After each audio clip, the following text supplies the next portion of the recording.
Hello students, स्वागत है आपका अपने YouTube चैनल संकल्प क्लासेज 9386 में। आज आप लोगों के सामने फिर से मैं जो कल पढ़ाए थे महत्वपूर्ण अनुच्छेद उसका शेष भाग को लेकर आया हूं और आज इसको 15 से 20 मिनट का समय दीजिएगा और आपको हमेशा के लिए याद करवा दूंगा। चलिए किस तरीका से याद किया जाएगा और यदि वीडियो अच्छा लग रहा है तो कमेंट में टाइप करके जरूर बताइएगा। आइए शुरू करते हैं। सबसे पहले आइए राज्यपाल के बारे में देखते हैं, जैसे राष्ट्रपति के बारे में देखे थे। आइए सबसे पहले है 152, 153, 154, 155। चार को एक साथ याद कर लेंगे। 152, 153, 154, 155। चलिए इसमें बताया गया आपका 152 में राज्यपाल की परिभाषा, राज्यपाल की परिभाषा और 153 में बताया गया है कि राज्यों के लिए राज्यपाल होंगे, राज्यों के लिए राज्यपाल होंगे। ठीक है दोस्तों। और 154 में बताया गया है उनका शक्ति के बारे में, 54 में उनके शक्ति के बारे में और 55 में बताया गया है उनका निर्वाचन, उनका निर्वाचन कैसे होता है। तो यह राष्ट्रपति के द्वारा उनका नियुक्ति होता है और उनका निर्वाचन होता है। और 161 में है क्षमादान। जिस तरीका से राष्ट्रपति महोदय को क्षमादान की शक्ति प्रदान की गई है आपका 72 में, और उसी तरीका से क्षमादान की शक्ति इनको 161 अनुच्छेद के अंतर्गत दिया गया है। अब यहाँ पर समझेंगे हम लोग दोस्तों, थोड़ा सा राष्ट्रपति से तुलना कर लेंगे। राष्ट्रपति को मौत के सजा भी माफ कर सकते हैं, लेकिन वह शक्ति इनको प्रदान नहीं की गई है। केवल क्षमादान, कोई अपराधी अपराध करते हैं तो उनको क्षमादान करने की शक्ति दी गई है। थोड़ा सा राष्ट्रपति से हम लोग कंपेयर करके पढ़ेंगे तो याद करने में आसान रहेगा। तो राष्ट्रपति चैप्टर में पढ़े थे दोस्तों कि 52 में उनका पद था, 53 में उनका कार्य एवं शक्ति था और 54 में उनका निर्वाचन था और 61 में महाभियोग था। चलिए यहाँ कोई ऐसी प्रक्रिया नहीं महाभियोग। तो उसी तरीका से यहाँ पर पढ़ रहे हैं हम लोग। 152 में क्या है राज्यपाल की परिभाषा, 153 में क्या है राज्यों के लिए राज्यपाल होंगे, 154 में शक्ति बताया गया है, 155 में निर्वाचन और 161 में क्षमादान। चलिए इस तरीका से हम लोग चार को याद कर चुके हैं। अब आइए दोस्तों, राज्यपाल की सहायता के लिए कार्यपालिका चाहिए। जिस तरीका से राष्ट्रपति की सहायता के लिए कार्यपालिका चाहिए थे, तो अनुच्छेद 74 में पढ़े थे आप लोग मंत्रिपरिषद और 75 में मंत्रिपरिषद का मुखिया। तो यहाँ भी उसी तरीके से याद कर रहे हैं हम लोग कि 163 में राज्यपाल को कार्यपालिका की सहायता चाहिए, इसलिए मंत्रिपरिषद का गठन किया जाता है आपका अनुच्छेद 63 में। और इसका मुखिया होता है मुख्यमंत्री, मुख्यमंत्री की नियुक्ति अनुच्छेद 164 में।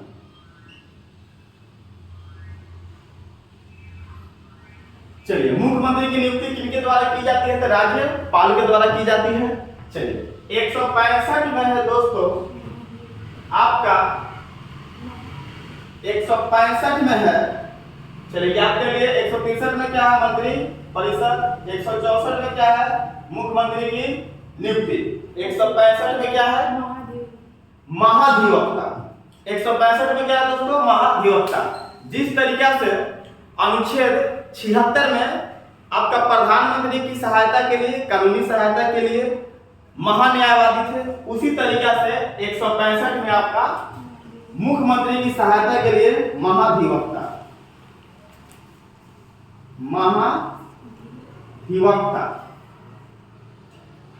महाधिवक्ता। चलिए आप लोग यहां तक नोट कर लिए। चलिए याद कर लिए हम लोग। 163 में क्या है मंत्री परिषद, 164 में क्या है दोस्तों मुख्यमंत्री की नियुक्ति और क्या है, महाधिवक्ता। किनकी कानूनी सहायता के लिए, तो मुख्यमंत्री की। अब आइए राज्य विधानमंडल, तो हम लोग पढ़े थे संसद में 79 और 80 और 81। इसी तरीका से राज्य में कानून बनाने के लिए हम लोगों को चाहिए विधानमंडल। तो विधानमंडल का जिक्र है आपका अनुच्छेद 168 में। विधानमंडल, राज्य में विधानमंडल होंगे। और 170 में है विधानसभा की संरचना। विधानसभा की संरचना और 171 में है विधान परिषद का गठन। विधान परिषद का गठन। यहां पे दोस्तों पहले आएगा विधानसभा, क्योंकि पहले इसलिए आएगा कि सभी राज्यों में विधानसभा होते हैं लेकिन सभी राज्यों में विधान परिषद नहीं होता है। चलिए सॉरी, यहाँ पे विधान परिषद का संरचना होगा दोस्तों, गठन लिखा गया है, संरचना होगा। क्या होगा, संरचना होगा। आप वहां से उठिए, यहाँ आकर उठिए। चलिए विधान परिषद की संरचना। और 169 में हम आप लोगों को बताए हैं या नहीं बताए तो सुन लीजिए। आपका 169 में खाली जगह छोड़ दिए हैं। 169 में है विधान परिषद का गठन या हटाना। ठीक है, कोई राज्य विधान परिषद का गठन करता है या हटाता है तो उसको अनुच्छेद 169 में रखा जाता है। चलिए अब आगे दोस्तों, अनुच्छेद आपका 214 से लेकर 231, इसमें 3 याद करना है। हाई कोर्ट, उच्च न्यायालय। तो सबसे पहले बात आती है राज्यों के लिए हाई कोर्ट होते हैं। राज्यों के लिए हाई कोर्ट होते हैं, जाहिर सी बात है। और 216 में आपका है, आपका 216 में है इसका गठन। पहले व्यवस्था होता है उसके बाद गठन होता है। और अनुच्छेद 231 में है दोस्तों कि आपका क्या है इसमें कि दो से अधिक राज्यों के लिए एक हाई कोर्ट। दो से अधिक राज्यों के लिए एक हाई कोर्ट। चलिए यहां तक हो गया आपका। अब आते हैं, याद कर लेंगे इसको। 214 में क्या है, राज्यों के लिए हाई कोर्ट की व्यवस्था हो गई। उसका गठन कितना में है, तो आपका 216 में है, 2 बढ़ा देंगे। और 231 में क्या है दोस्तों, 2 या 2 से अधिक राज्यों के लिए एक हाई कोर्ट। चलिए अब आइए आगे। अनुच्छेद 249 में क्या है, हम आप लोगों को सूची पढ़ाए हैं। राज्य सूची, समवर्ती सूची और केंद्र सूची। 3 तरह की सूचियां, केंद्र सूची, राज्य सूची और समवर्ती सूची। सूची किस आपका अनुसूची में रखा गया है, तो 7 से 7वीं से सूची बताएं आपको। चलिए आइए देखते हैं। तो 249 में है दोस्तों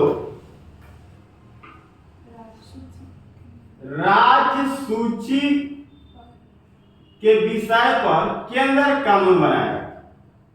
राज्य सूची के विषय पर केंद्र कानून बनाएगा। केंद्र कानून बनाएगा वो कैसे, जब किसी मुद्दे पर विधानसभा में बहस चल रही हो और उसको 2/3 बहुमत यानी बहुमत से पारित कर देता है कि यह जो विषय है केंद्र सरकार का विषय है, तो वैसे कंडीशन में राज्य सूची के विषय पर केंद्र सरकार कानून बनाता है। ठीक है, चलिए 262 में है दोस्तों नदी जल विवाद। नदी जल विवाद, यदि कोई भी 2 राज्यों के बीच में नदी का जल का विवाद होता है तो उसको रखा जाता है 262 में। और 263 में होता है अंतरराज्यीय परिषद। अंतरराज्यीय परिषद 263 में क्या होता है, अंतरराज्यीय परिषद। चलिए तो इन दोनों को दोस्तों एक साथ याद करेंगे हम लोग। कैसे, तो नदी जल विवाद, तो नदी जल विवाद हुआ तो फिर उसके बाद अंतरराज्यीय परिषद हुआ। अंतरराज्यीय परिषद क्या होता है दोस्तों, समझिएगा। जब सभी राज्य के मुख्यमंत्री आते हैं और बैठक में शामिल होते हैं और उसकी अध्यक्षता देश के प्रधानमंत्री करते हैं, उसी को बोलते हैं अंतरराज्यीय परिषद। तो नदी जल विवाद का घटना होता है तो उसके निपटारे के लिए आएंगे कौन, हम ऐसे समझिएगा, याद करिएगा, कौन आएंगे दोस्तों, आपका प्रधानमंत्री, अंतरराज्यीय परिषद।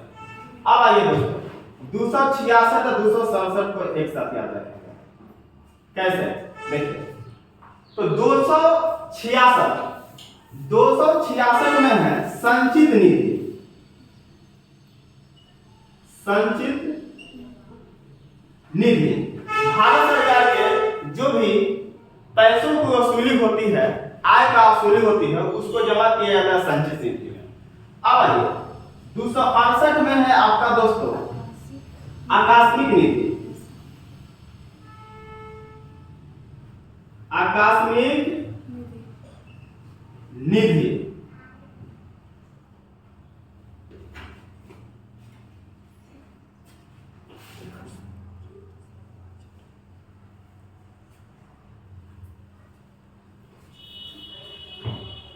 चलिए आकाशिक में कुछ लोग आ गए, थोड़ा सा मिलने चलो, सॉरी।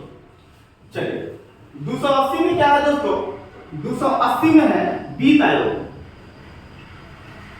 वित्त आयोग। ओके, वित्त आयोग का गठन कौन करता है, वित्त आयोग आपका प्रधानमंत्री द्वारा किया जाता है, प्रधानमंत्री के द्वारा किया जाता है। तो याद करिए हम लोग 266 संचित निधि, 267 आकस्मिक निधि और अनुच्छेद 280 क्या है, वित्त आयोग, इसको आपके लिए याद रखेंगे।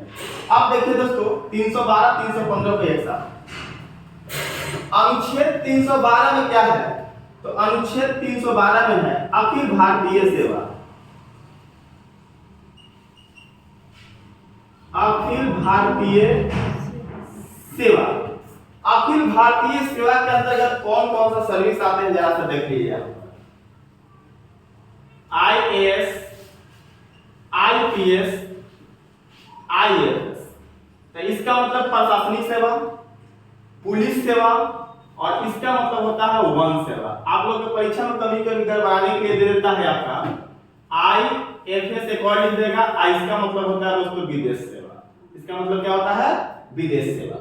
चलिए तो समझ गए होंगे आप लोग विदेश सेवा। तो ये आपका अखिल भारतीय सेवा के अंतर्गत विदेश सेवा नहीं शामिल होगा। अब आगे 312 में अखिल भारतीय सेवा और 315 में संघ लोक सेवा आयोग, संघ लोक सेवा आयोग, यूनियन पब्लिक सर्विस कमीशन। 312 और 315 को एक साथ। अब आइए आप लोग निर्वाचन आयोग। तो हम लोगों को पता है कि अपने देश में जो वोटिंग करवाई जाती है वो निर्वाचन आयोग के द्वारा करवाई जाती है। 25 जनवरी 1950 का निर्वाचन आयोग का गठन हुआ था और उसको अनुच्छेद 324 के अंतर्गत रखा गया है। ओके, चलिए और आगे चलते हैं दोस्तों। उम्मीद करते हैं हम लोग को याद हो गया होगा वहां तक। अब आगे आइए, वो भी याद हो जाएगा। 330, 332, 335, 338 और 338 के क।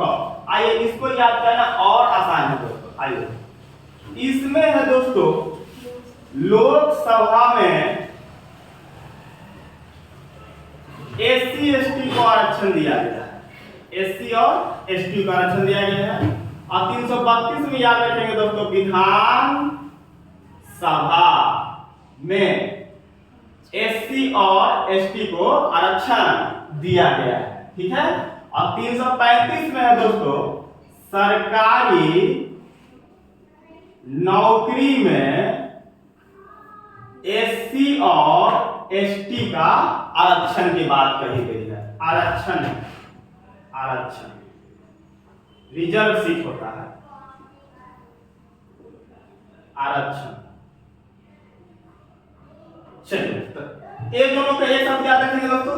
330 में लोकसभा में SC ST के सीटों का आरक्षण है और 332 में विधानसभा में SC और ST के सीटों का आरक्षण है।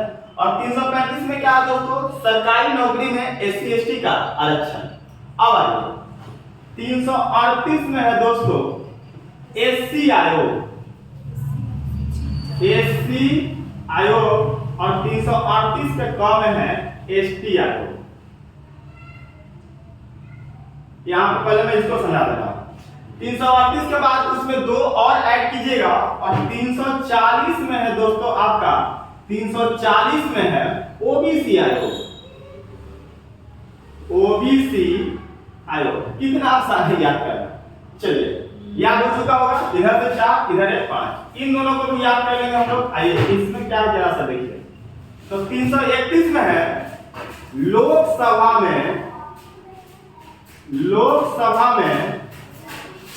एंग्लो इंडियन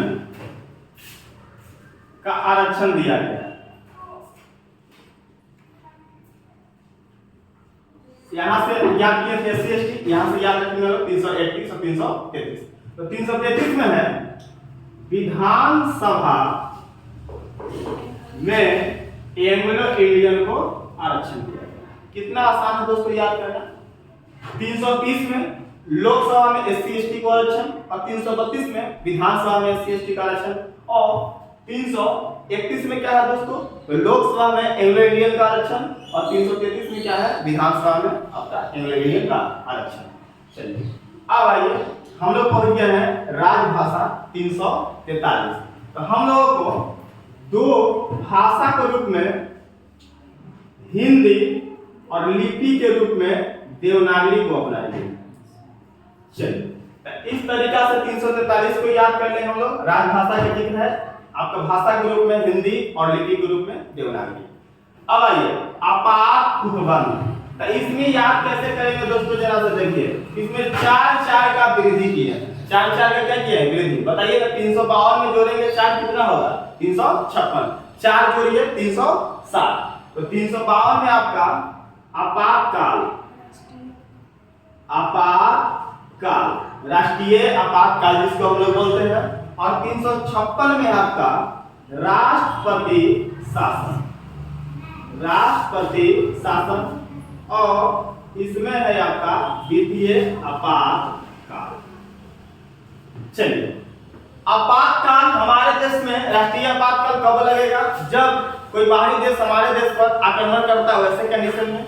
और राष्ट्रपति शासन कब लागू होगा, तो राज्यों में लगता है। क्यों लगता है, जब राज्य सरकार अपनी सरकार चलाने में विफल हो जाती है, ठीक है। और द्वितीय आपातकाल कब लगता है, जब हमारा देश कोई दूसरे देश से कर्ज लेता है और उसको चुका नहीं पाता है और हमारा देश जब दिवालिया घोषित हो जाएगा तो उसको बोलते हैं द्वितीय आपातकाल। हम लोग बहुत खुशनसीब हैं कि हमारे देश में द्वितीय आपातकाल अभी एक बार लागू नहीं हुआ है दोस्तों। अब आइए हम लोग अंतिम की ओर आ गए हैं, संविधान संशोधन। ठीक है दोस्तों, 368 में है संविधान संशोधन। अब संविधान संशोधन क्यों अपनाया गया संविधान में, क्योंकि जब संविधान बन के रेडी हुआ था तो समय है 1949 और 50 में लागू किया गया। तो आगे चल के समय जैसे जैसे परिवर्तन होगा तो संविधान में भी हमारा क्या चाहिए, परिवर्तन चाहिए, कुछ जोड़ना हो। उसी के लिए संविधान संशोधन की प्रक्रिया अपनाई गई। वो कौन सा देश से अपनाया गया, तो साउथ अफ्रीका। बताए हैं एबी डिविलियर्स को याद रखिएगा, एबी डिविलियर्स के देश से अपनाया गया और वह 360 डिग्री के वेस्ट में था। और कितना अनुच्छेद में रखा गया, तो 8 जोड़ दीजिएगा 368। भूलिएगा कभी नहीं, संविधान संशोधन 368, 360 डिग्री के वेस्ट में एबी डिविलियर्स के नाम से याद रखिएगा, ठीक है। और उसमें 8 जोड़ को याद करेंगे 368 और साउथ अफ्रीका। अब 370 में है आपका, ये देख लीजिए, पहले इसको लिख देता हूं, संविधान संशोधन। और 370 में क्या अपनाया गया है दोस्तों, तो विशेष राज्य का दर्जा किसी राज्य को दिया जाता है। जैसे पहले था जम्मू कश्मीर 370 के अंतर्गत विशेष राज्य का दर्जा था उसको। चलिए, तो इस तरीका से हम लोग आज अनुच्छेद को कंप्लीट कर चुके हैं 2 क्लास में। आइए दोस्तों एक बार मैं इसका रिकॉर्डिंग करवा देता हूँ। आइए मेरे साथ आइए। सबसे पहले राज्यपाल 152, 153, 154 और आपका 155 और 161। तो 152 में सबसे पहले आएंगे राज्यों के लिए क्या होंगे, तो राज्यपाल की परिभाषा दिया गया है। और 153 में क्या है दोस्तों, राज्यों के लिए राज्यपाल होते हैं, और 154 में शक्ति है, ठीक है दोस्तों, और 155 में निर्वाचन, 161 में क्षमा दान। मंत्री परिषद, तो 163 में मंत्री परिषद होंगे, और मंत्री परिषद का मुखिया 164 में कौन होगा, तो मुख्य मंत्री होंगे, और मुख्यमंत्री की नियुक्ति 164 में, और 165 में बताया गया है महाधिवक्ता के बारे में। चलिए, किनकी सहायता के लिए, मुख्यमंत्री। अब आइए राज्य विधानमंडल, तो 168 में विधानमंडल का जिक्र है, और 170 में आपका विधान सभा की संरचना के बारे में बताया गया है, और 171 में विधान परिषद की संरचना के बारे में बताया गया। अब ये हाई कोर्ट 214 अनुच्छेद में है, राज्यों के लिए क्या होंगे, एक हाई कोर्ट होंगे, और 216 में उनका गठन के बारे में बताया गया है, और 231 में 2 या 2 से अधिक राज्यों के लिए एक हाई कोर्ट। चलिए, अब आइए केंद्र राज्य संबंध। 249 में क्या है दोस्तों, तो 249 में है राज्य की सूची में, राज्यों की सूची पर केंद्र सरकार कानून बनाएगा राज्य के विषय पर, और 262 में है नदी जल विवाद, उसका निपटारे के लिए प्रधानमंत्री आएंगे सभी मुख्यमंत्री के साथ, अंतर्राज्यीय परिषद 263 में। 266 में जो रुपया पैसा जमा होता है भारत सरकार का, उसको बोलते हैं संचित निधि, ठीक है, तो संचित निधि 266 के अंतर्गत रखा जाता है, और उसको निकालने के लिए इमरजेंसी में आकस्मिक निधि 267। अब आइए 280 में है वित्त आयोग। वित्त आयोग का गठन कौन करते हैं, तो देश के प्रधानमंत्री हमारे करते हैं, और 312 315 का एक साथ अखिल भारतीय सेवा और आपका संघ लोक सेवा आयोग। अब आइए निर्वाचन आयोग 324 में मैंने बताया, ऊपर से दो हम लोग याद रखेंगे, आपका 330 और 332। तो 330 में है दोस्तों लोकसभा में एससी एसटी के सीटों का आरक्षण, और 332 में है विधानसभा में एससी एसटी के सीटों का आरक्षण। 335 में क्या है दोस्तों, तो सरकारी नौकरी में एससी और एसटी को आरक्षण दिया गया।